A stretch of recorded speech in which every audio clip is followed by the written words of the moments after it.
নমস্কার বন্ধুরা, আশা করি সবাই ভালো আছো। আজ নবমীর দিন। আমার বাড়ির পাশে এই যে পুজো মণ্ডপ মোহনবাগান অরবিন্দ স্পোর্টিং ক্লাবের তরফ থেকে যেটা করা হয়েছে দক্ষিণেশ্বর কালী মন্দির। আজ দেখো, দেখার মতন উপচে পড়া ভিড়। নবমীর দিন এত ভিড় কখনোই আমরা দেখিনি এর আগে। আজ অসাধারণ লাগছিল এই ভিড় দেখে।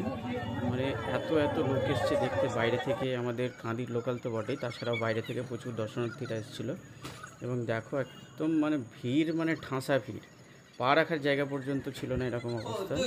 25 বর্ষের এই দুর্গা প্যান্ডেল এবং আমাদের এই বাড়ির পাশে পুজো তোমাদের কেমন লেগেছে সেটা আমাকে কমেন্টে অবশ্যই জানাবে, কারণ তোমাদের কমেন্ট আমার কাছে প্রত্যাশিত। কমেন্ট পেলে আমি হয়তো আরও মোটিভেশন পাবো।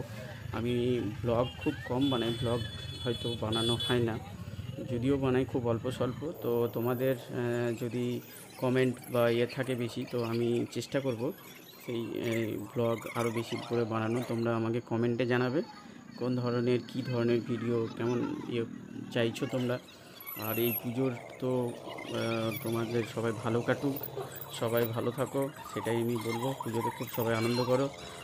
এরপরেই তো আবার চলে আসছে কালী পুজো, লক্ষ্মী পুজো। যাই হোক, তো সবাইকেই আমার শারদীয়ার প্রীতি শুভেচ্ছা, অভিনন্দন, ভালোবাসা, নমস্কার। তো সবাই খুব আনন্দ করো এবং আমাকে কমেন্টে জানাও কেমন লাগলো।